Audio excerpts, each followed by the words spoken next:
ગણેશાય નમઃ. નમસ્કાર મિત્રો, ગીતા જ્ઞાન ચેનલમાં તમારું સ્વાગત છે.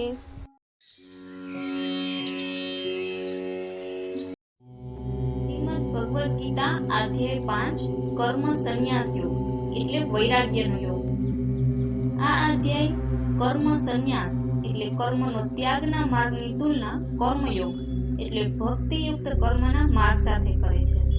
શ્રી કૃષ્ણ કહે છે કે બંને માર્ગો સમાન લક્ષ્ય પ્રાપ્તિની દિશામાં દોરી જાય છે.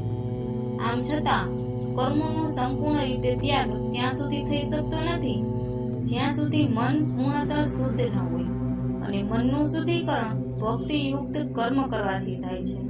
તેથી અધિકાંશ માનવજાતિ માટે કર્મયોગ એ ઉચિત વિકલ્પ છે. કર્મયોગી તેમના દુન્મયી કર્તવ્યનું પાલન શુદ્ધ બુદ્ધિથી તેમના કર્મના ફળ પ્રત્યેની આસક્તિનો ત્યાગ કરીને કરે છે, તેમજ ભગવાનને સમર્પિત કરીને કરે છે.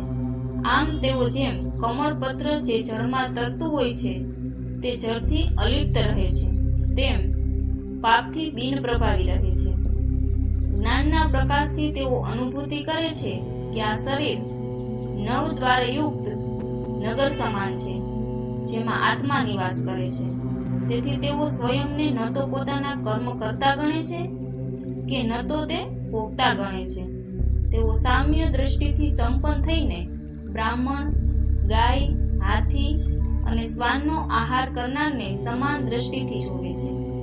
આવા સાચા જ્ઞાની પુરુષો ભગવાનના પવિત્ર ગુણોનો વિકાસ કરે છે અને પરમ સત્યમાં સ્થિત થઈ જાય છે. સંસારી મનુષ્યો ઇન્દ્રિયજન્ય પદાર્થોથી ઉત્પન્ન થતા સુખોનો આસ્વાદ કરવા પ્રયાસો કરે છે. તેઓ જાણતા પણ નથી કે આ પ્રકારના સુખો વાસ્તવમાં તો દુઃખનો સ્ત્રોત છે, પરંતુ કર્મયોગીને તેમાં આનંદ પ્રાપ્ત થતો નથી. તેઓ તેમની અંદર ભગવદ આનંદનું આસ્વાદન કરે છે. આગળ આ અધ્યાયમાં ત્યાગના માર્ગનું વર્ણન કરે છે.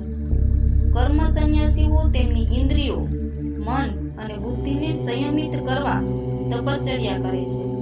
તેઓ બાહ્ય ભોગના સર્વ વિચારો બંધ કરી દે છે અને વાસના, ભય તથા ક્રોધથી મુક્ત થઈ જાય છે. પશ્ચાત ભગવદ ભક્તિ દ્વારા તેમની તપશ્ચર્યાને પરિપૂર્ણ કરે છે તથા ચિરસ્થાયી શાંતિ પ્રાપ્ત કરે છે.